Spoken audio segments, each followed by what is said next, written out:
La Nochebuena, sentada a la mesa con el brazo roto e incapaz de sostener siquiera un tenedor, observé a mi propia hija sonreír mientras susurraba sin un ápice de vergüenza: «Mi esposo solo te dio la lección que merecías, mamá». Mi yerno, a su lado, soltó una risa fría, la risa de quien cree controlar todo y a todos dentro de esa casa.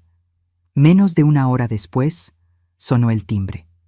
Él fue a abrir, lleno de la misma arrogancia de siempre. Pero tan pronto como vio quién estaba en la puerta, su rostro palideció y sus manos comenzaron a temblar. Pero antes de continuar, asegúrate de estar suscrito al canal y escribe en los comentarios: ¿desde dónde estás viendo este video? Nos encanta saber hasta dónde llegan nuestras historias. El olor a pavo navideño flotaba en el aire como una promesa vacía de felicidad. Era Nochebuena, y la mesa estaba puesta con el mantel blanco bordado que mi madre me dejó de herencia, el mismo que usé en todas las Navidades de los últimos 40 años. Las velas parpadeaban suavemente, reflejándose en las copas de cristal y en los platos de porcelana que mi difunto esposo Gerardo y yo compramos en nuestra luna de miel en Cancún, Quintana Roo. Todo parecía perfecto. Todo, excepto el yeso pesado e incómodo que inmovilizaba mi brazo derecho. Mi nombre es Consuelo, tengo 72 años y hasta esa noche creía que familia significaba protección, que los lazos de sangre eran sagrados, que una hija jamás sería capaz de destruir a su propia madre. Qué equivocada estaba. Miré mi plato. Vacío, completamente vacío. Frente a mí, el pavo dorado exhalaba su tentador aroma, rodeado de romeritos, tamales, ensalada de manzana y todas las delicias que yo misma había comprado y preparado parcialmente antes del accidente. Pero no podía servirme. Mi mano derecha estaba atrapada en ese tosco yeso, y mi mano izquierda, temblorosa por la edad y el shock, no alcanzaba las bandejas en el centro de la mesa. Ricardo, mi yerno, ocupaba la cabecera, el lugar que siempre fue de Gerardo. Masticaba ruidosamente, metiéndose bocados enormes a la boca, la grasa del pavo escurriendo por su barbilla. Sus ojos pequeños y calculadores me observaban con un brillo de satisfacción que me daba náuseas. ¿No tiene hambre, suegra?, preguntó con la boca llena, una sonrisa maliciosa distorsionando sus labios delgados. ¿O es que le cuesta comer con una sola mano? Mi hija Marcela, sentada a su lado, soltó una risita ahogada. Llevaba un vestido rojo demasiado ajustado para su edad, el cabello teñido de rubio que comenzaba a mostrar la raíz oscura. No me miraba a los ojos. No me miraba desde que todo sucedió. El accidente. Así lo llamaban. Como si mi brazo se hubiera roto solo. Como si hubiera tropezado y caído por descuido de una anciana chocha. Pero no fue un accidente. Fue hace 3 días. Ricardo había llegado a mi casa sin avisar, como siempre hacía últimamente. Desde que Gerardo murió, hace 2 años, él y Marcela venían a visitarme con una frecuencia sospechosa. Al principio, me alegraba. Pensaba que estaban preocupados por mí, que querían hacerme compañía. Qué tonta fui. Las visitas siempre terminaban de la misma manera, con Ricardo hablando sobre lo grande que era esta casa para una mujer sola, lo peligroso que sería que yo siguiera viviendo aquí, lo maravillosos que eran los asilos donde tendría compañía y cuidados médicos. Usted debe pensar en el futuro, decía, con ese tono de voz ensayado que usaba para sonar preocupado. Si algo le sucede, ¿quién va a auxiliarla? Marcela y yo trabajamos todo el día. No podemos venir corriendo aquí a cada momento. Yo siempre respondía lo mismo. Esta casa era mi hogar.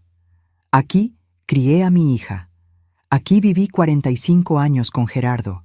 Aquí estaban todos mis recuerdos, mis muebles, mi jardín de rosas que cuidaba todos los días. No me iría a ninguna parte, pero hace 3 días Ricardo perdió la paciencia. Llegó con una carpeta llena de papeles. Contratos, poderes, documentos que no entendía bien. Dijo que era para simplificar las cosas, para protegerla de estafadores. Solo tenía que firmar aquí, aquí y aquí, y él se encargaría de todo. Pedí ver los papeles con calma. Dije que se los mostraría a mi abogado primero. Fue entonces cuando sus ojos cambiaron. Ese brillo de falsa simpatía desapareció, reemplazado por algo frío y cruel. «Escúcheme bien, vieja», me siseó, acercándose a mí. «Usted va a firmar estos papeles. Va a pasar esta casa a nombre de Marcela. Va a dejar el drama y va a entender de una vez por todas que usted ya no manda en nada». Retrocedí instintivamente. Mi corazón se disparó. Yo conocía a hombres así. Gerardo me había advertido sobre Ricardo desde el principio. «Ese muchacho tiene avaricia», me decía. «Cuidado con él, Consuelo». Pero Marcela estaba enamorada. Y yo, como toda madre, cedí. Dejé que se casaran. Ayudé a pagar la boda, el enganche de su departamento, las cuentas cuando Ricardo perdió su tercer empleo. Siempre pensé que estaba invirtiendo en la felicidad de mi hija. Esa tarde, cuando me negué a firmar, Ricardo se abalanzó. No hubo advertencia, no hubo vacilación. Simplemente me empujó con toda su fuerza contra el marco de la puerta de la cocina. Escuché el crujido antes de sentir el dolor. Un sonido seco, horrible, como una rama rompiéndose. Mi brazo derecho, que levanté instintivamente para protegerme, recibió todo el impacto. El dolor fue tan intenso que por un momento no pude ni gritar. Solo me deslicé por la pared hasta el suelo, sosteniendo el brazo deformado contra mi pecho. Marcela estaba en la sala. Ella vio. Ella escuchó. Yo sabía que había visto porque oí sus pasos acercándose. «¿Mamá?», llamó, deteniéndose en la puerta de la cocina. Levanté los ojos hacia ella, esperando auxilio. Esperando que mi hija corriera hacia mí, me ayudara, llamara a una ambulancia. Esperando que confrontara a su esposo, que le gritara, que hiciera algo. Pero Marcela solo miró a Ricardo. Luego me miró a mí. Y entonces dijo palabras que quedarán grabadas en mi memoria hasta el día de mi muerte. «Mamá, ¿por qué no puedes simplemente cooperar? ¿Ves lo que pasó por tu culpa?» No hubo ambulancia. Ricardo arrancó los cables del teléfono fijo y me confiscó el celular. Dijo que me quedaría allí pensando hasta que entrara en razón. Cerró la puerta principal con llave y se llevó a Marcela. Pasé la noche en el suelo de la cocina, con el brazo roto latiendo, sin poder moverme. El dolor era tanto que perdí la conciencia algunas veces. Cuando amanecí, tenía fiebre y temblores. Fue mi vecina, doña Carmen, quien me encontró. Le extrañó no verme regando las plantas por la mañana, y vino a verificar. Forzó la puerta trasera con la ayuda de su nieto y me llevó al hospital. En la sala de urgencias conté que me había caído, que tropecé con el tapete de la cocina. Los médicos me miraron con esa expresión que decía que no me creían, pero no insistieron. Me enyesaron el brazo y me mandaron a casa. Cuando Marcela apareció en el hospital, lloró. Me abrazó pidiendo perdón, diciendo que no había entendido la gravedad de la situación, que Ricardo estaba nervioso por el trabajo, que nunca más volvería a pasar. Y yo, vieja tonta que soy, le creí. Por eso estaba allí, en Nochebuena, con el brazo roto y el plato vacío, viendo a mi yerno devorar la comida que yo había comprado, mientras mi hija fingía que nada había pasado. «Ricardo», dije, mi voz saliendo más débil de lo que me gustaría, «¿podrías pasarme un poco de pavo, por favor?» Él dejó de masticar. Me miró con esa sonrisa cruel que ya conocía bien. «Disculpe, suegra, no la escuché bien. ¿Qué dijo usted?» «El pavo», repetí, tratando de mantener la dignidad. «No alcanzo las bandejas». Ricardo intercambió una mirada con Marcela. Algún mensaje silencioso pasó entre ellos, algo que me excluía completamente. «¿Sabe cuál es el problema, doña Consuelo?», dijo él, limpiándose la boca con la servilleta de lino, la servilleta que pertenecía a mi ajuar de bodas. «Usted todavía no ha aprendido cuál es su lugar en esta casa». El silencio que siguió a las palabras de Ricardo fue tan denso que podía escuchar el tic-tac del reloj de pared en la sala. Era el reloj de péndulo que Gerardo heredó de su padre, una pieza antigua de caoba oscura que marcaba las horas con una precisión casi aterradora. Miré a mi hija esperando alguna reacción. Cualquier cosa. Una palabra en mi defensa, una mirada de desaprobación hacia su esposo, un gesto mínimo que demostrara que ella todavía era la niña que crié con tanto amor. Marcela siguió comiendo, con la cabeza baja, como si yo no existiera. «Marcela», llamé, mi voz temblando. «¿No vas a decir nada?» Ella levantó los ojos lentamente. Había algo en esa mirada que no reconocía. Una frialdad, una indiferencia calculada que me heló la sangre. «Mamá», dijo, depositando los cubiertos con un suspiro de impaciencia. «Ricardo tiene razón. Debes entender que las cosas han cambiado. Papá murió, tú estás mayor. Ya no puedes seguir mandando en todo, creyendo que todavía eres dueña de la situación». Sentí como si me hubieran abofeteado. De hecho, una bofetada habría dolido menos. «Hija, ¿de qué estás hablando? Esta es mi casa. Yo construí todo esto junto con tu padre. Cada mueble, cada ladrillo, cada recuerdo». «Ese es exactamente el problema», interrumpió Ricardo, recostándose en la silla de Gerardo como si fuera el señor del castillo. «Usted vive en el pasado, se queda ahí aferrada a esas antiguallas, a esos muebles carcomidos, a esta casa que se está cayendo a pedazos. ¿Sabe cuánto cuesta mantener un inmueble de este tamaño? ¿Sabe cuánto vale este terreno?» Yo sí sabía. Sabía perfectamente. Esta casa estaba ubicada en una de las zonas de mayor plusvalía de la Ciudad de México. El terreno de 1,200 metros cuadrados valía una fortuna. Era por eso que querían tanto deshacerse de mí. «Ricardo», dije, tratando de mantener la calma a pesar del temblor en mis manos. «Ya dije que no voy a vender esta casa. No iré a ningún asilo. Y no voy a firmar ningún documento para pasar mis bienes a ustedes mientras yo esté viva».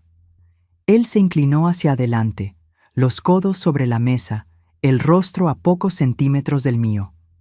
«¿Y quién dijo que usted tiene elección?» Fue Marcela quien habló después, y sus palabras me destrozaron más que cualquier golpe físico. «Mamá, escúchame. Ricardo tiene razón. Te estás volviendo mayor, confusa. Olvidas las cosas. Repites las mismas historias 1000 veces. Ayer mismo dejaste la estufa encendida». «Yo no dejé ninguna estufa encendida», protesté, sintiendo la indignación subir por mi garganta. «¿Lo ves?». Marcela miró a su esposo, moviendo la cabeza como si yo fuera una niña problemática. «Ni siquiera lo recuerda. Es exactamente lo que te estaba diciendo». Era mentira. Todo era mentira. Nunca había dejado la estufa encendida en mi vida. Pero me di cuenta, en ese momento, de lo que estaban haciendo. Estaban construyendo un caso, plantando semillas de duda, preparando el terreno para el siguiente paso: interdicción judicial. Eso era lo que querían. Declararían que yo era incapaz de cuidar de mí misma, de administrar mis bienes. Marcela se convertiría en mi tutora legal, y entonces podría hacer lo que quisiera con todo lo que Gerardo y yo construimos a lo largo de toda una vida. «Marcela», dije, mi voz más firme ahora, fortalecida por la rabia que comenzaba a reemplazar al miedo. «Tu padre pasó 45 años de su vida trabajando para construir todo esto. Se levantaba a las 5 de la mañana, manejaba ese camión de reparto por carreteras de terracería, cargaba cajas hasta que su espalda no pudo más. ¿Crees que él hizo todo eso para que tú lo vendas y lo gastes en las deudas de tu esposo?» Ricardo golpeó la mesa con la palma de la mano. Los platos temblaron. El vino en mi copa, intacto, se agitó peligrosamente. «Cállate, vieja», gritó. «No sabes de lo que estás hablando. Mis deudas son inversiones, negocios que van a dar frutos. Tú no entiendes nada de dinero, nunca entendiste. Te pasaste la vida entera dependiendo de tu esposo. ¿Y ahora quieres darnos lecciones?» Respiré hondo. El dolor en mi brazo latía al unísono con los latidos de mi corazón, pero no iba a llorar. No iba a darles ese gusto. «Yo sé muy bien de lo que estoy hablando, Ricardo. Sé que perdiste tu empleo hace 8 meses y no se lo contaste a Marcela. Sé que tienen 3 meses de retraso en el alquiler del departamento. Sé que debes más de 500,000 pesos en tarjetas de crédito y préstamos personales. Su rostro se puso rojo. Sus narinas se dilataron. Marcela miró a su esposo con una expresión de sorpresa que confirmó mis sospechas. Ella no sabía ni la mitad de eso. ¿De dónde sacaste esa mentira?, siseó Ricardo entre dientes. No es mentira. Se te cayó una correspondencia del banco de tu carpeta el mes pasado, cuando viniste aquí a intentar convencerme de vender la casa por primera vez. Yo la leí. Lo sé todo. Hubo un momento de silencio absoluto. Ricardo me miraba con un odio tan intenso que sentí un escalofrío recorrer mi espalda. Marcela miraba a su esposo como si lo viera por primera vez. «Ricardo», dijo ella en voz baja, «¿de qué está hablando? ¿Perdiste tu empleo?» «Cállate, Marcela», gruñó él, sin quitarme los ojos de encima. «Eso no es asunto tuyo. Yo me encargo de las finanzas, tú lo sabes». «Pero dijiste que te habían aumentado el sueldo». «Dije que te callaras». Su grito hizo que Marcela se encogiera en la silla. Vi el mismo miedo que yo sentía reflejado en los ojos de mi hija, y por un momento sentí lástima por ella. Ella también era víctima de ese hombre. Ella también estaba atrapada en una trampa de la que no sabía cómo escapar. Pero entonces, Marcela hizo algo que mató cualquier rastro de compasión que aún pudiera tener.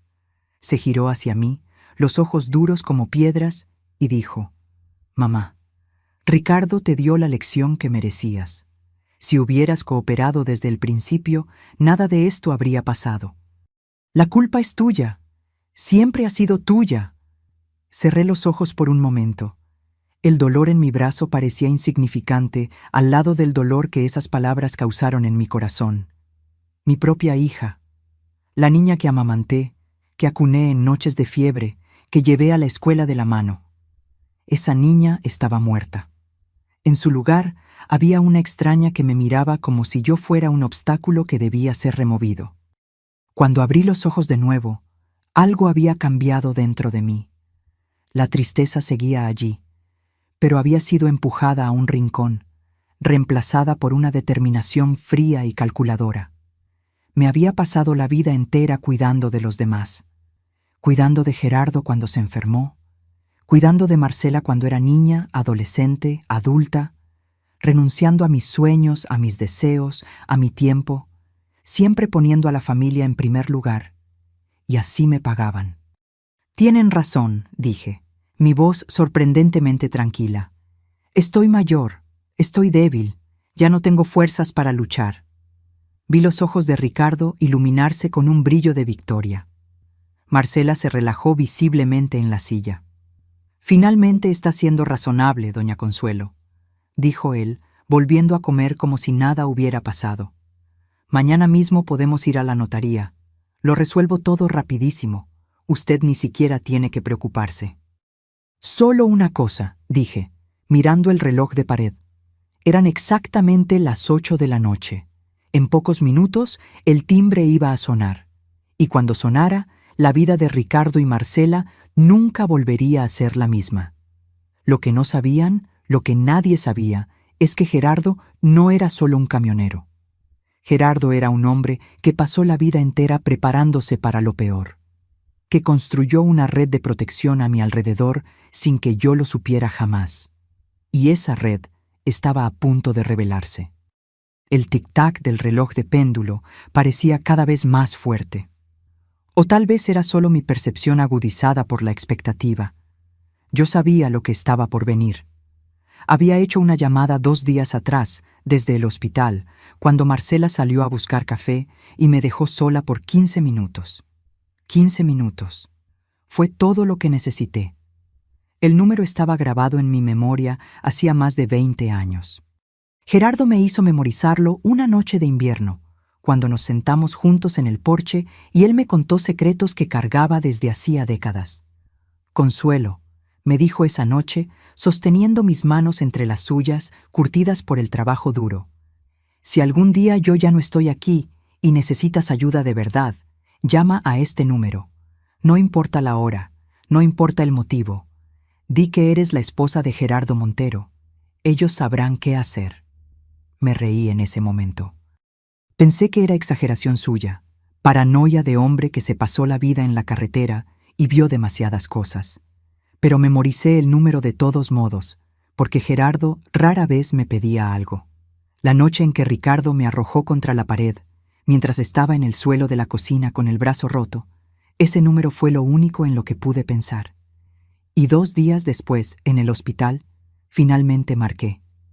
Una voz masculina contestó al segundo tono, grave, tranquila, autoritaria. «¿Hola?» «Soy Consuelo», dije, mi voz temblando. «Esposa de Gerardo Montero». Hubo una pausa. Luego, la voz del otro lado cambió completamente. Se volvió más suave, casi cariñosa. «Doña Consuelo, hace mucho tiempo. ¿Qué ha sucedido?» Le conté todo, el brazo roto, las amenazas, la presión para vender la casa, la indiferencia de mi propia hija. Hablé sin parar durante 10 minutos, las palabras brotando como agua de una presa rota. Cuando terminé, él solo dijo, «¿Está en el Hospital General?» «Sí. Voy a enviar a alguien ahí ahora mismo. Y sobre la otra situación, me encargaré personalmente. ¿Confía en mí?»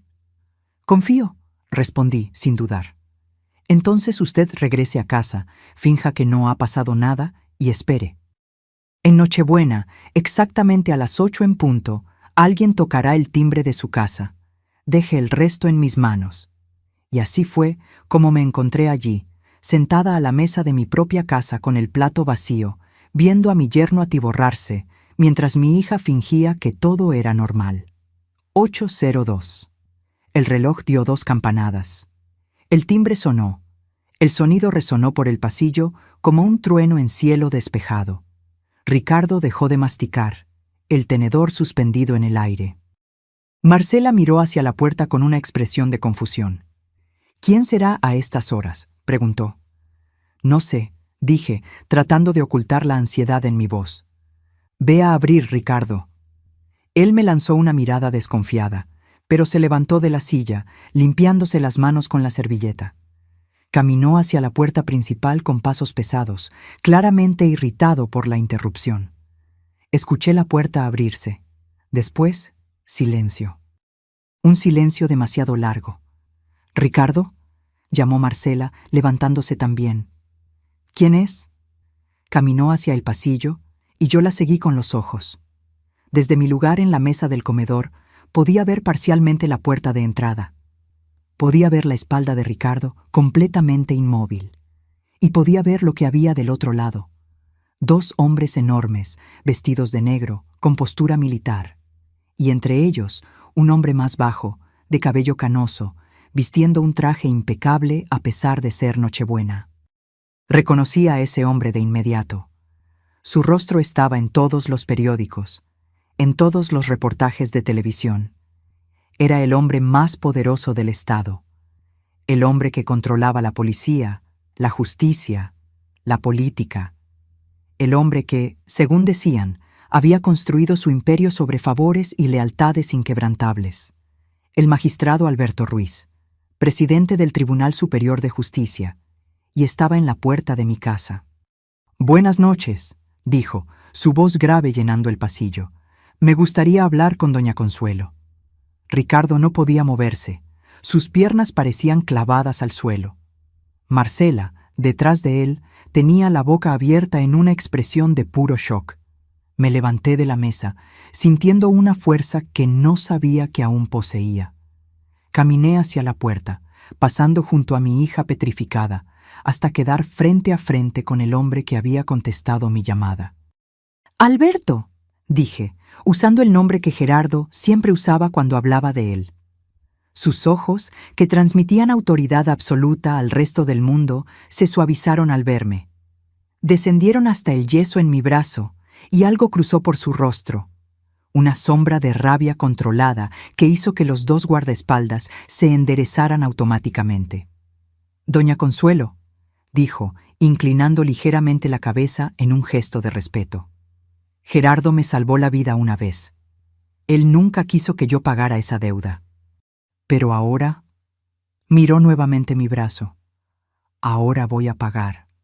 Sentí lágrimas quemar mis ojos, pero las contuve. No iba a llorar, no delante de Ricardo y Marcela, no después de todo lo que habían hecho. «Pase, por favor», dije, abriendo más la puerta. Estaba cenando. Sola, prácticamente. Alberto entró, seguido por los dos hombres de negro. Ricardo finalmente pudo moverse, retrocediendo contra la pared como si quisiera fusionarse con ella y desaparecer. Magistrado», tartamudeó, tratando de sonreír. «Qué honor. No sabíamos que mi suegra conocía. Quiero decir, qué placer recibirlo». Alberto ni siquiera lo miró. Caminó directamente hacia el comedor, observando la mesa puesta, los platos, la comida. Sus ojos se detuvieron en mi lugar, en el plato completamente vacío. «Usted no ha comido», constató, no como pregunta, sino como acusación. «No pude alcanzar las bandejas», respondí simplemente. Con el brazo así. Vi la mandíbula de Alberto contraerse. Se giró hacia Marcela, que había seguido al grupo hasta la sala como un fantasma, pálida y temblorosa. «¿Usted es la hija de ella?», preguntó. Marcela asintió, incapaz de hablar. «¿Y dejó que su madre pasara hambre en su propia casa? ¿En Nochebuena?» Nosotros... Ella no pidió... Ella no debería necesitar pedir», cortó Alberto, su voz afilada como una cuchilla. «Ella es su madre, la mujer que la trajo al mundo, que la crió, que sacrificó todo por usted. ¿Y usted la deja con hambre mientras come frente a ella?» Marcela abrió la boca para responder, pero Alberto ya se había girado. Caminó hasta la cabecera de la mesa, donde Ricardo había estado sentado, y se quedó allí parado, mirando la silla como si lo ofendiera personalmente. «Esa era la silla de Gerardo», dijo en voz baja, más para sí mismo que para cualquier otra persona en la sala. «¿Usted conocía a mi padre?», se atrevió a preguntar Marcela. Alberto finalmente la miró. Sus ojos, que habían sido fríos hasta entonces, se llenaron de algo que se parecía mucho al desprecio. «Gerardo me salvó la vida hace 35 años. Yo era un joven fiscal que había ido demasiado lejos en una investigación. Ciertas personas querían callarme. Me estaban esperando en una carretera desierta en el interior del estado». Hizo una pausa.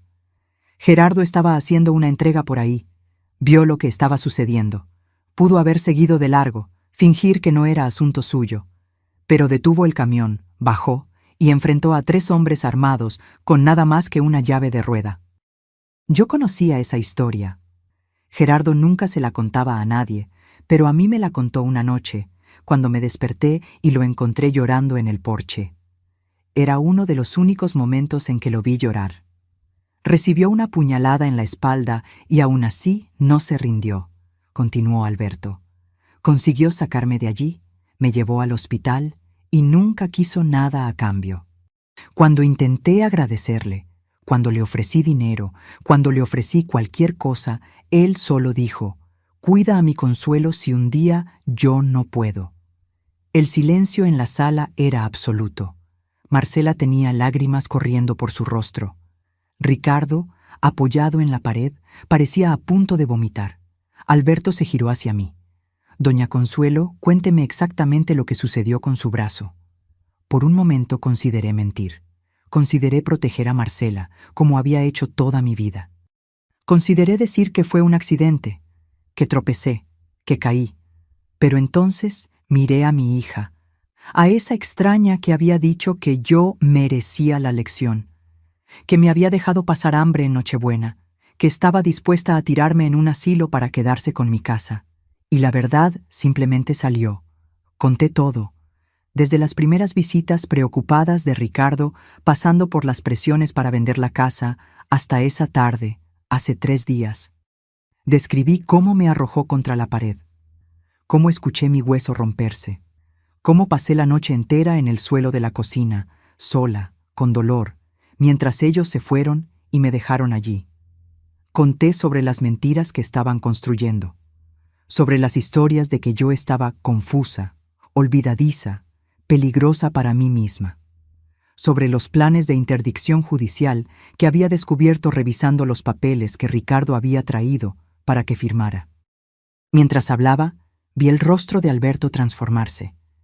Esa máscara de serenidad judicial fue dando paso a algo más primitivo, una rabia controlada, pero intensa que él luchaba por mantener bajo control.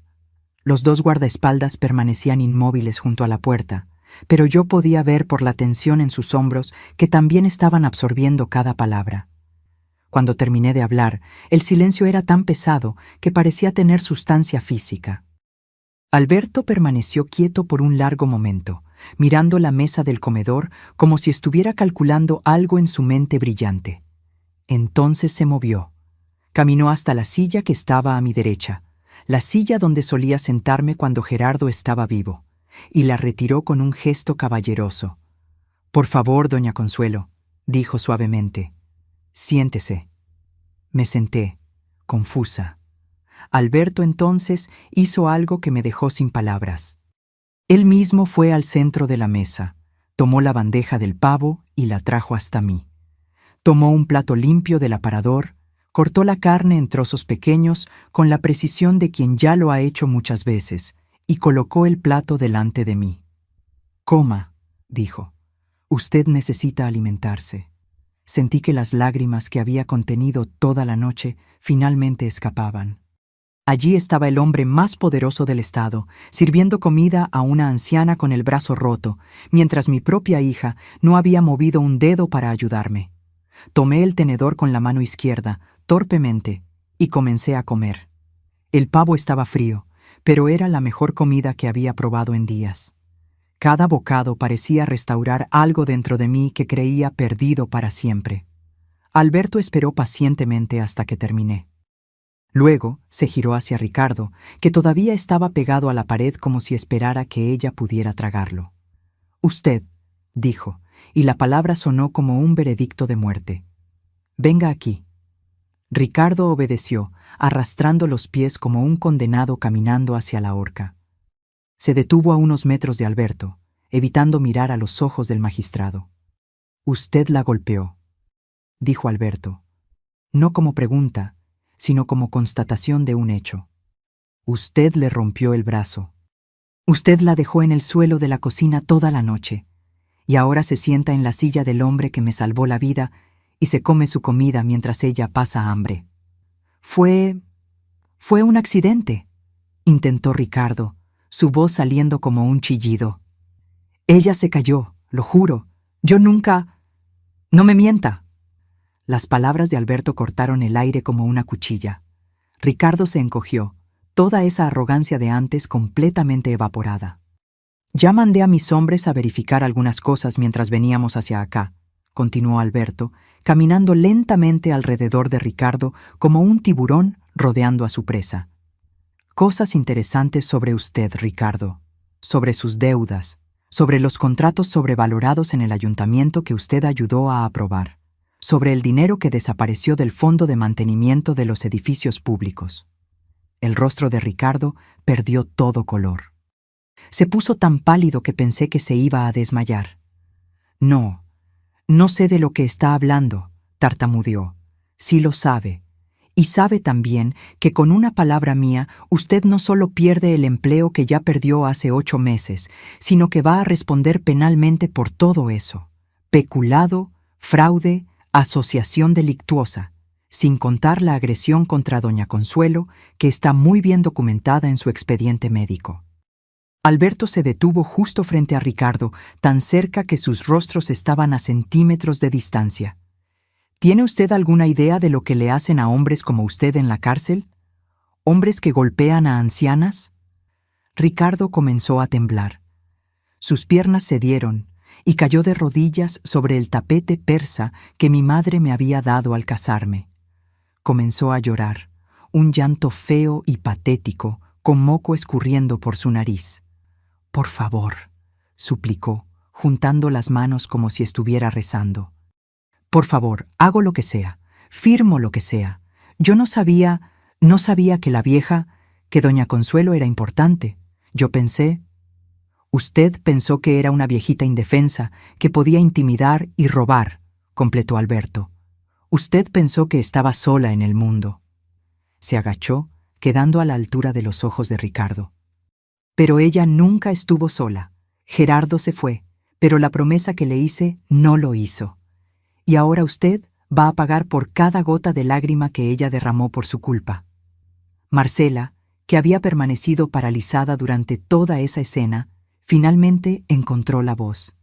«Magistrado, por favor», dijo, dando un paso al frente. «Ricardo cometió un error, lo sé, pero es mi esposo, estaba bajo presión, las deudas, el desempleo. No es una mala persona, solo estaba desesperado». Alberto se irguió lentamente y se giró hacia mi hija. Su mirada, que había sido de puro desprecio hasta entonces, ahora llevaba algo peor: decepción. «Usted es hija de Gerardo», dijo, y cada palabra parecía dolerle. Gerardo, que arriesgó su vida por un extraño. Gerardo, que nunca pidió nada a cambio de nada. Gerardo, que la crió con todo lo que tenía. Alberto negó con la cabeza. «Y usted se casó con esto. Y lo peor, usted se puso de su lado cuando él le rompió el brazo a su madre». Marcela abrió la boca para responder, pero Alberto levantó la mano, silenciándola. «Escuché lo que dijo hace un momento, que su madre merecía la lección. Esas fueron sus palabras exactas». Se acercó a ella. «¿Sabe a cuántas personas he mandado encarcelar, Marcela? Cientos. Asesinos, violadores, corruptos. ¿Y sabe qué aprendí en todos esos años? Que las peores criaturas no son las que cometen los crímenes, son las que observan y no hacen nada, son las que defienden a los criminales, son las que traicionan a su propia sangre».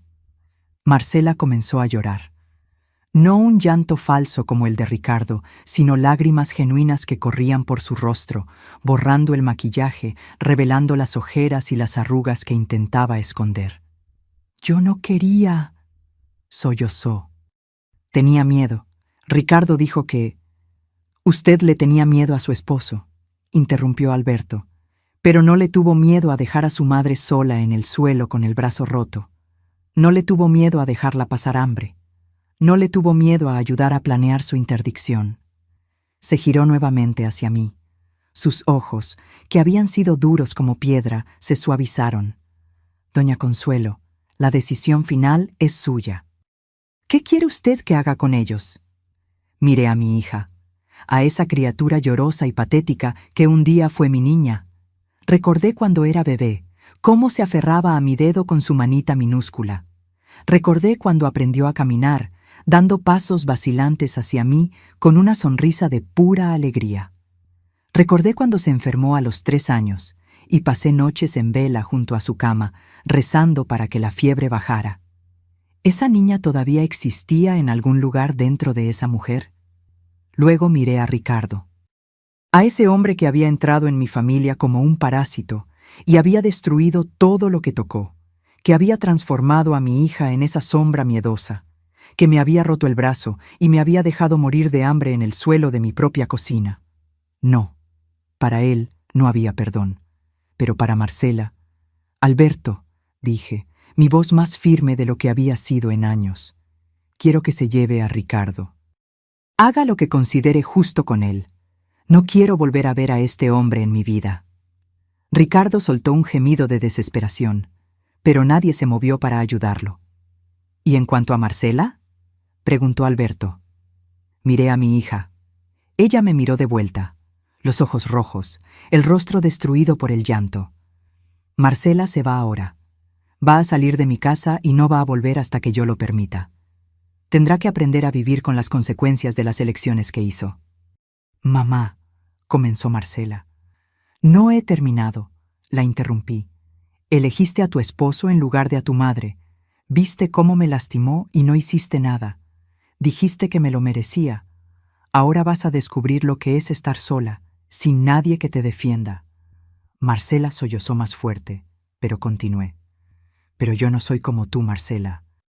Yo no abandono a mi familia. Un día, tal vez, cuando hayas aprendido lo que significa el respeto, podremos hablar. Pero ese día no es hoy». Los guardaespaldas de Alberto se movieron como sombras. En segundos, Ricardo estaba de pie, inmovilizado por manos que parecían de hierro. Intentó forcejear. Gritó que conocía sus derechos, que aquello era ilegal, que iba a demandar a todos. Alberto ni siquiera se dignó a responder. Solo hizo un gesto con la cabeza, y los hombres arrastraron a Ricardo fuera de la sala. Escuché sus gritos resonando por el pasillo, luego por el porche, y finalmente perdiéndose en la noche cuando una puerta de coche se cerró. Marcela se quedó allí, parada en medio de mi comedor, como una estatua de sal. Me miraba con una expresión que nunca había visto en su rostro antes. No era rabia ni desafío, era algo más profundo. Era el tardío reconocimiento de que había perdido algo precioso, algo que tal vez nunca podría recuperar. «Mamá», dijo, la voz tan débil que apenas podía escucharla. «Perdóname, por favor». Cerré los ojos por un momento. ¿Cuántas veces había soñado con escuchar esas palabras? ¿Cuántas noches había pasado despierta, imaginando el momento en que Marcela finalmente vería la verdad? Pero ahora que el momento había llegado, sentía solo cansancio. Un cansancio profundo, que iba más allá de los huesos, más allá del dolor en mi brazo roto. Era el cansancio de una vida entera tratando de ser lo suficientemente buena para personas que nunca me valoraron. «Marcela», dije, abriendo los ojos de nuevo. «¿Sabes qué es lo peor de todo esto?» Ella negó con la cabeza, muda. «Lo peor no es el brazo roto, los huesos sanan. Lo peor es saber que estuviste allí cuando sucedió, que viste a tu esposo arrojarme contra la pared, que escuchaste mi hueso romperse y aún así no me ayudaste». «Le tenía miedo a él», susurró Marcela. «No entiendes cómo es, mamá. Cuando se pone nervioso...» «Yo entiendo perfectamente», la interrumpí. «Entiendo que elegiste tu miedo en lugar de a mí. Entiendo que cuando llegó el momento de decidir, decidiste protegerte. ¿Y sabes algo?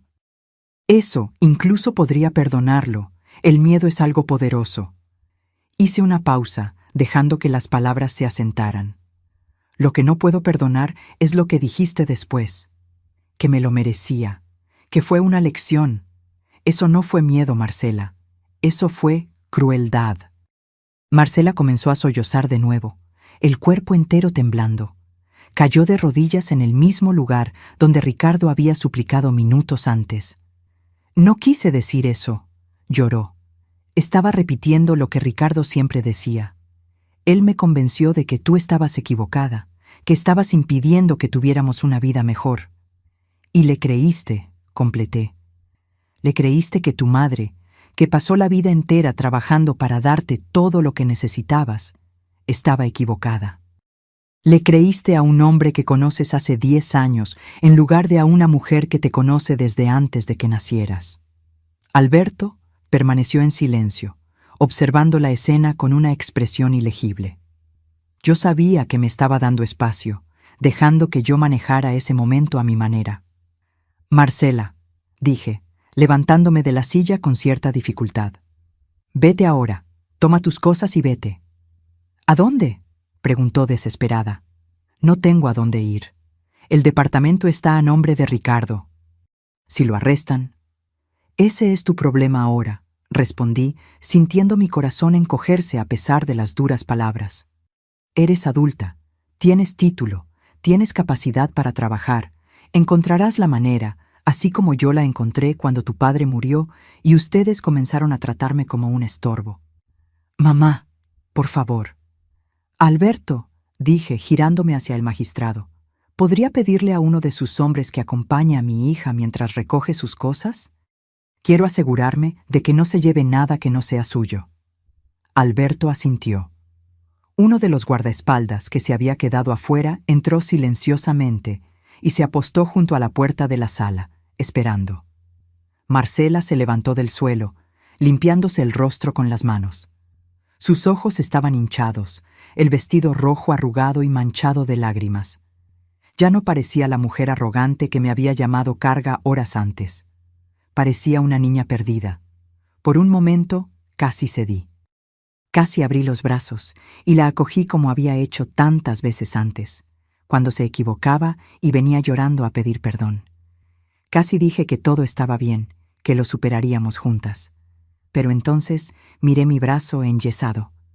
Sentí el dolor sordo que aún latía bajo el yeso. Recordé las horas que pasé en el suelo de la cocina, sola, abandonada. No, esta vez no. Vete, Marcela, dije, mi voz firme a pesar del nudo en mi garganta. Cuando estés lista para ser mi hija de verdad, puedes volver, pero hasta entonces no quiero verte.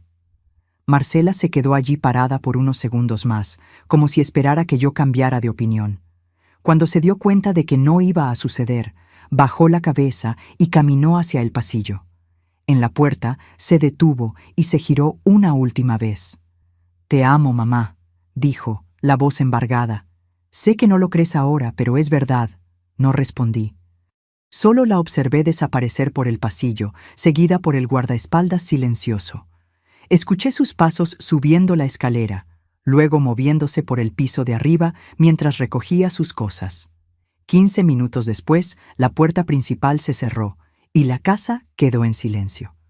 Alberto se acercó a mí y suavemente sostuvo mi mano sana.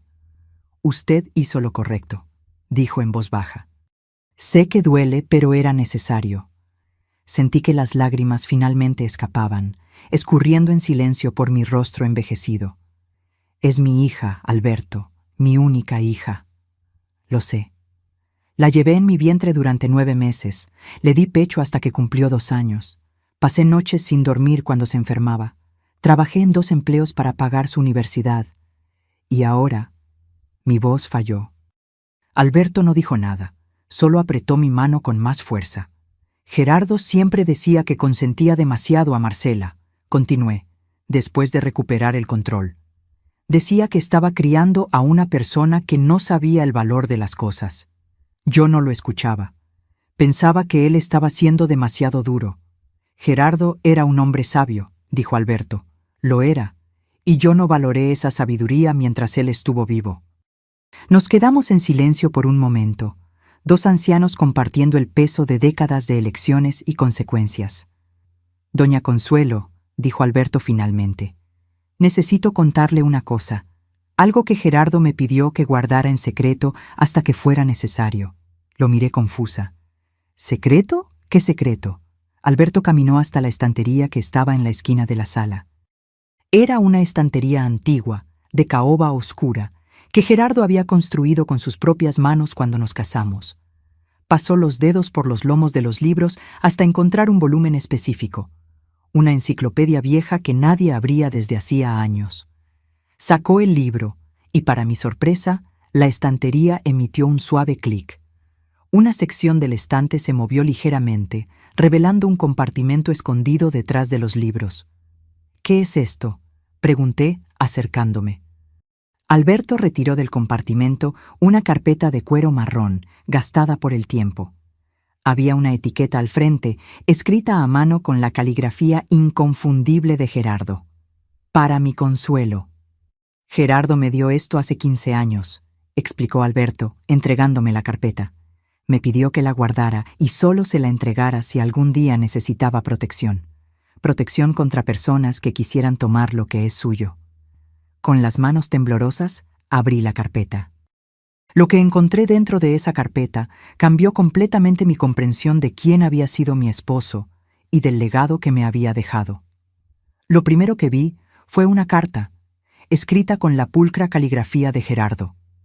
Las letras eran un poco temblorosas, indicando que la había escrito cuando ya estaba mayor, tal vez en sus últimos años de vida. «Mi querida Consuelo», comenzaba la carta. «Si estás leyendo esto, significa que yo ya partí y que alguien está tratando de hacerte daño. Probablemente Marcela y ese yerno en el que nunca confié. Discúlpame por no haberte contado todo esto mientras estaba vivo, pero tenía miedo de que me creyeras un loco o que se lo contaras a Marcela y ella lo esparciera al mundo». Sentí un nudo formarse en mi garganta mientras seguía leyendo. «Siempre pensaste que yo era solo un camionero, ¿verdad?». Y lo era, sí, pero durante 40 años conduciendo esas carreteras vi muchas cosas. Ayudé a mucha gente. Y algunas de esas personas me lo devolvieron de formas que ni te imaginas». La carta continuaba, explicando cómo Gerardo había usado sus ahorros para hacer pequeñas inversiones a lo largo de los años. Nada espectacular al principio, solo acciones de empresas locales, pequeñas participaciones en negocios de amigos. Pero con el tiempo, esas inversiones crecieron. Nunca quise ostentar, escribió. Nunca quise que la gente supiera que teníamos dinero. He visto a muchas familias ser destruidas a causa de la herencia, Consuelo. Vi a hermanos pelear, a hijos demandar a sus padres, a matrimonios terminar. Yo no quería eso para nosotros. Pasé a los documentos que acompañaban la carta. Estados de cuenta bancarios, escrituras, certificados de acciones. Los números bailaban ante mis ojos, pero incluso con mi visión borrosa por las lágrimas, podía entender lo esencial. Gerardo me había dejado una fortuna. No solo esta casa, que yo sabía que valía bastante por el terreno, sino también un departamento en el centro de la ciudad, alquilado a un bufete de abogados, un pequeño rancho en el interior, arrendado para el cultivo de soya, participaciones en 3 empresas diferentes, y cuentas bancarias que sumaban una cantidad que me hizo sentarme abruptamente en la silla más cercana. ¿Cómo?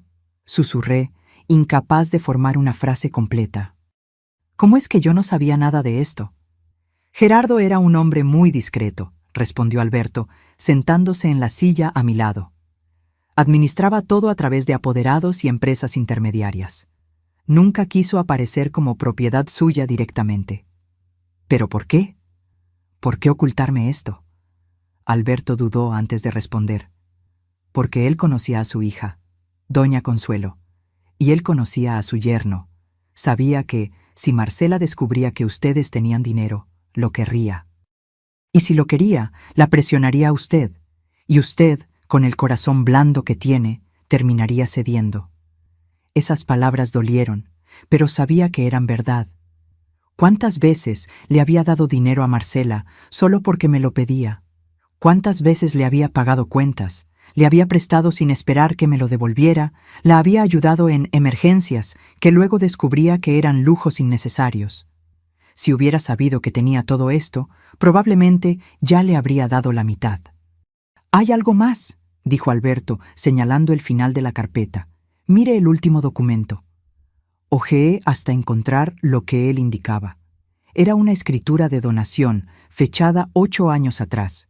La escritura transfería esta casa, la casa donde yo vivía, a una fundación benéfica vinculada al Hospital General. Por un momento no entendí. Si la casa había sido donada, ¿cómo es que yo seguía viviendo en ella? Entonces leí las cláusulas con más atención.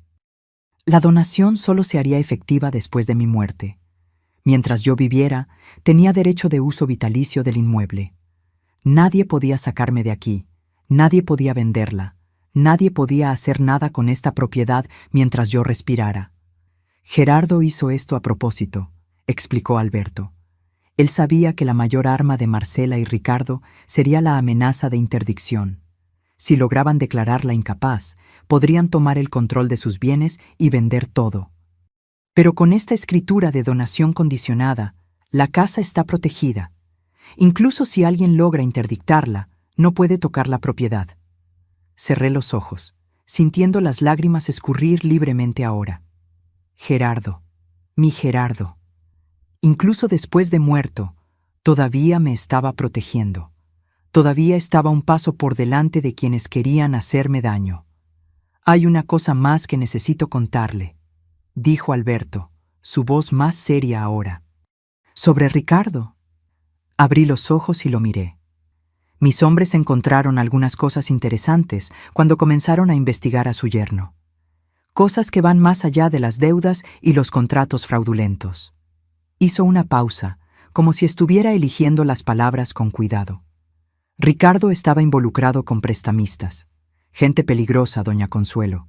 Gente que no juega cuando el dinero se atrasa. Debía más de 2 millones de pesos a esas personas. Sentí mi estómago hundirse. ¿2 millones? Y se estaba quedando sin opciones. Los prestamistas ya le habían dado un ultimátum. O pagaba antes de fin de mes, o iban a cobrar de otras formas. Alberto me miró directamente a los ojos. Es por eso que estaba tan desesperado por conseguir su casa. No era solo avaricia, era supervivencia. Él pretendía vender todo lo que usted tenía y huir del país antes de que esas personas vinieran por él. La magnitud de lo que Ricardo había planeado comenzó a revelarse en toda su horrible claridad. No se trataba solo de mandarme a un asilo y quedarse con mis bienes. Se trataba de liquidar todo a toda prisa, tomar el dinero y desaparecer. Y yo, vieja y sola en un asilo de mala calidad, sería dejada atrás, sin nada, sin nadie. ¿Y Marcela?, pregunté, casi con miedo de la respuesta. ¿Ella sabía de todo esto? Alberto negó con la cabeza. No estamos seguros. Pero por las conversaciones que interceptamos, parece que ella no sabía la extensión de las deudas ni los planes de fuga. Ricardo la manipulaba tanto como la manipulaba a usted. Le contaba verdades a medias, la hacía creer que usted estaba siendo difícil sin motivo. No sé por qué, pero esa información me trajo un pequeño alivio. No absolvía a Marcela de sus elecciones, pero al menos significaba que no era completamente mala, solo débil. Débil y fácilmente manipulable, como Gerardo siempre dijo. ¿Qué va a pasar con él ahora?, pregunté. Ricardo responderá por agresión, intento de fraude y peculado. Dependiendo de lo que encontremos en la investigación, puede que pase varios años en la cárcel. Alberto hizo una pausa. Y los prestamistas probablemente descubrirán dónde está. En la cárcel o fuera de ella, la deuda no desaparece. Debería sentir satisfacción con eso. Justicia, venganza, lo que fuera. Pero todo lo que sentía era un cansancio inmenso, una tristeza que iba más allá de mi brazo roto, más allá de la traición de mi hija, más allá de todo. Alberto, dije en voz baja, ¿puede hacerme un favor? Lo que sea, doña Consuelo. ¿Me deja sola ahora? Necesito pensar, procesar todo esto. Él asintió, levantándose. Claro. Dejaré a uno de mis hombres afuera, solo por precaución. Si necesita algo, solo llame. Lo acompañé hasta la puerta. Antes de salir, se giró una última vez. Doña Consuelo, Gerardo tenía razón sobre usted. Usted es más fuerte de lo que parece, y merece mucho más de lo que ha recibido. Después de que se fue, volví a la sala.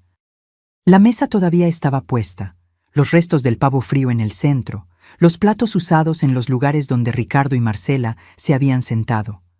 Me senté en mi lugar, el lugar que era mío hacía 45 años, y miré alrededor. Las paredes cubiertas de fotografías, el aparador con la vajilla de bodas, el reloj de péndulo que marcaba los segundos con precisión inquebrantable. Esta era mi casa, mi vida, mi historia. Y nadie iba a quitarme eso. Los meses que siguieron a esa Nochebuena fueron de reconstrucción.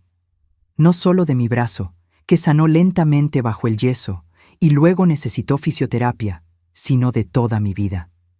Con la ayuda de Alberto y los abogados que él me recomendó, logré organizar el desorden financiero que Ricardo había dejado atrás. Descubrí que había intentado obtener préstamos usando mi nombre como aval, pero como los documentos nunca fueron firmados por mí de verdad, logramos anular todo. El juicio de Ricardo fue rápido y sin sorpresas. Con las pruebas que los investigadores de Alberto habían reunido, además de mi testimonio y el informe médico de mi brazo roto, fue condenado a 6 años de prisión. Supe después que, en la cárcel, tuvo algunos problemas con otros reclusos. Parece que los prestamistas tenían brazos largos, incluso tras las rejas. No sentí lástima. Tal vez debería, pero no podía. Ese hombre me había lastimado de formas que iban mucho más allá del brazo roto. Me había hecho dudar del amor de mi propia hija. Había transformado mi casa en un campo de batalla. Me había hecho sentir, por primera vez en la vida, que yo era un estorbo, una carga, una inconveniencia. En cuanto a Marcela, las cosas fueron más complicadas. En los primeros meses, intentó contactarme varias veces. Llamaba al teléfono fijo, que yo dejaba en el buzón de voz. Enviaba cartas, que yo leía pero no respondía. Apareció en la puerta de casa 2 veces, pero no abrí. No fue fácil. Cada vez que escuchaba su voz en el contestador automático, Cada vez que reconocía la caligrafía en el sobre, mi corazón se encogía. Era mi hija, mi única hija. El instinto de madre me gritaba que perdonara, que abriera los brazos, que fingiera que nada había pasado. Pero no podía, todavía no, porque perdonar sin que ella entendiera de verdad lo que había hecho sería simplemente repetir el ciclo. Sería ponerme nuevamente en la posición de tapete, de persona que acepta cualquier cosa a cambio de migajas de afecto. Y yo ya había hecho eso por demasiado tiempo. El cambio comenzó a suceder después de unos 5 meses. Los mensajes de Marcela fueron cambiando de tono. Al principio estaban llenos de disculpas vacías y justificaciones. Estaba confundida. Ricardo me manipuló. Tú no entiendes la presión que estaba sintiendo. Siempre echando la culpa a alguna cosa externa, nunca asumiendo verdaderamente la responsabilidad. Pero poco a poco, los mensajes se fueron volviendo diferentes. Una carta en particular me marcó. Llegó un día de lluvia, casi 6 meses después de esa Nochebuena. Yo estaba en el porche, tomando café y mirando el jardín de rosas que Gerardo había plantado, cuando doña Carmen, mi vecina, me trajo el sobre. «Le llegó esto a usted, doña Consuelo», dijo, con esa mirada curiosa que siempre tenía cuando el asunto involucraba a mi hija. Tomé la carta y esperé a que se fuera para abrirla. La caligrafía de Marcela estaba diferente, más temblorosa, como si hubiera llorado mientras escribía. «Mamá, sé que probablemente no vas a leer esto, así como no leíste las otras cartas. Pero necesito escribir, aunque sea solo para mí misma. Estos meses lejos de ti han sido los peores de mi vida. No por el dinero, o por el departamento que perdí, o por las dificultades que estoy pasando. Han sido los peores porque, por primera vez, tuve que mirarme a mí misma de verdad, sin Ricardo para decirme qué pensar, sin excusas detrás de las cuales esconderme. Y lo que vi fue horrible. Vi a una mujer que dejó a su propia madre en el suelo con el brazo roto. Una mujer que se puso del lado de su esposo cuando él te lastimó. Una mujer que dijo que te lo merecías. ¿Cómo pude hacer eso, mamá? ¿Cómo me convertí en esa persona? Estoy yendo a terapia ahora. No tengo dinero, pero conseguí un lugar en un centro comunitario de apoyo psicológico gratuito. La psicóloga me está ayudando a entender cómo fui moldeada por Ricardo a lo largo de los años. Cómo me fue aislando, haciéndome dudar de mí misma, convenciéndome de que tú eras el problema. Pero ¿sabes lo que me dijo que más me dolió? Me dijo que la manipulación de Ricardo solo funcionó porque yo lo permití, porque era más fácil creerle a él que enfrentar la verdad, porque fui cobarde. Ella tiene razón. Fui cobarde, mamá. Fui cobarde cuando lo vi empujarte y no hice nada. Fui cobarde cuando te dejé sola en el suelo. Fui cobarde cuando repetí sus palabras como si fueran mías. No te estoy pidiendo perdón. Todavía no. No lo merezco. Solo te estoy contando esto porque necesitas saber que finalmente lo entendí. No con la cabeza, que es fácil. Lo entendí con el corazón. Te lastimé. Elegí mal. Y pasaré el resto de mi vida tratando de ser una mejor persona. Si algún día quieres verme de nuevo, estaré esperando. Con amor, aunque no lo creas, Marcela. Leí la carta 3 veces. En la tercera, estaba llorando tanto que apenas podía distinguir las letras. No respondí de inmediato. Guardé la carta junto con las otras, en una caja que tenía en el armario del dormitorio. Pero algo había cambiado. Una grieta se había abierto en la muralla que había construido alrededor de mi corazón. En las semanas siguientes llegaron más cartas. Marcela seguía escribiendo, incluso sin respuesta. Me contaba sobre la terapia, sobre el empleo que había conseguido como asistente en una farmacia, sobre la pequeña habitación alquilada donde vivía ahora. Nunca me pedía dinero, nunca me pedía volver. Solo compartía su vida, como si quisiera mostrarme que estaba tratando de cambiar. Fue una tarde de domingo, casi un año después de esa Nochebuena, que finalmente tomé una decisión. Tomé el teléfono y marqué el número que Marcela había dejado en una de las cartas. Ella contestó al segundo tono, la voz llena de esperanza y miedo. «¿Mamá?» «Marcela», dije sintiendo mi corazón latir fuerte. «¿Estás libre el próximo domingo? Quería invitarte a almorzar». El silencio del otro lado duró solo unos segundos, pero pareció una eternidad. Luego escuché el sonido inconfundible de alguien tratando de contener el llanto. «Yo voy a estar libre», logró decir. «Voy a estar libre, sí. Entonces, ven aquí a casa al mediodía. Voy a hacer barbacoa, como la hacía tu abuela». «Mamá», su voz falló. «Gracias». «No me agradezcas todavía», dije, tratando de mantener la firmeza a pesar del nudo en mi garganta. «Tenemos mucho de qué hablar. Y va a ser difícil, pero es un comienzo». «Es un comienzo», repitió. Es todo lo que necesitaba escuchar. Cuando colgué el teléfono, me quedé parada en medio de la sala por un largo tiempo, mirando la foto de Gerardo en la estantería. Él sonreía en esa foto, una sonrisa abierta y genuina que yo conocía tan bien. «Tú tenías razón sobre ella», le susurré a la foto. «Estaba perdida. Pero creo que está encontrando el camino de vuelta». El reloj de péndulo dio las 3 de la tarde. El mismo reloj que había presenciado la llegada de Alberto aquella Nochebuena. El mismo reloj que había marcado cada segundo de mi vida en esa casa. Por primera vez en mucho tiempo, el tic-tac no parecía una cuenta regresiva para algo malo. Parecía una invitación para un nuevo comienzo. 2 años pasaron desde ese primer almuerzo de reencuentro con Marcela. 2 años de conversaciones difíciles, de lágrimas, de rabia antigua siendo finalmente liberada. 2 años de reconstrucción lenta y cuidadosa de una relación que casi fue destruida para siempre. No fue fácil. Hubo momentos en que quise rendirme, en que el rencor regresaba con toda su fuerza y me preguntaba si realmente valía la pena intentarlo. Hubo discusiones, silencios incómodos, domingos en que una de nosotras se iba antes de que terminara el almuerzo. Pero también hubo progresos. Pequeños al principio, luego cada vez mayores. Marcela me demostró que estaba cambiando de verdad. Continuó en terapia, incluso cuando consiguió un mejor empleo y podría haberse detenido. Nunca más me pidió dinero, incluso cuando le ofrecí ayuda. Nunca más intentó decirme qué hacer con mi vida o mi casa. Y lo más importante, comenzó a verme. No como un obstáculo, no como una fuente de recursos, sino como una persona, como su madre. Hoy es Navidad de nuevo.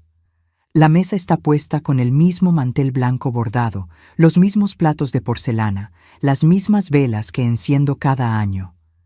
El pavo está en el centro, dorado y aromático, rodeado de todas las delicias que forman parte de nuestra tradición familiar. Pero muchas cosas han cambiado. Marcela está sentada a mi izquierda, ayudando a servir los platos. Lleva un vestido sencillo, azul marino, y tiene el cabello natural ahora, sin teñir. Está más delgada, más madura, con algunas arrugas alrededor de los ojos que no estaban allí hace 2 años. Arrugas de preocupación, de lucha, de crecimiento. A su lado está Miguel, un hombre tranquilo y gentil que conoció en la iglesia a la que comenzó a asistir. Es viudo, tiene 2 hijos adolescentes y mira a Marcela como si fuera lo más precioso del mundo. No el brillo de posesión que yo veía en los ojos de Ricardo, sino el brillo de respeto genuino. Alberto también está aquí, sentado en el lugar que era de Gerardo. Viene a visitarme regularmente ahora, y nuestra amistad se ha profundizado a lo largo de estos 2 años. No es romance, nada de eso. Somos solo 2 ancianos que comparten historias y recuerdos de personas que amaron. ¿Y yo? Estoy sentada en mi silla de siempre, con mis 2 manos funcionando perfectamente. El brazo sanó completamente, dejando solo una pequeña cicatriz en el lugar donde el hueso se fracturó. Una cicatriz que me recuerda todos los días lo que pasó, pero también lo que sobreviví.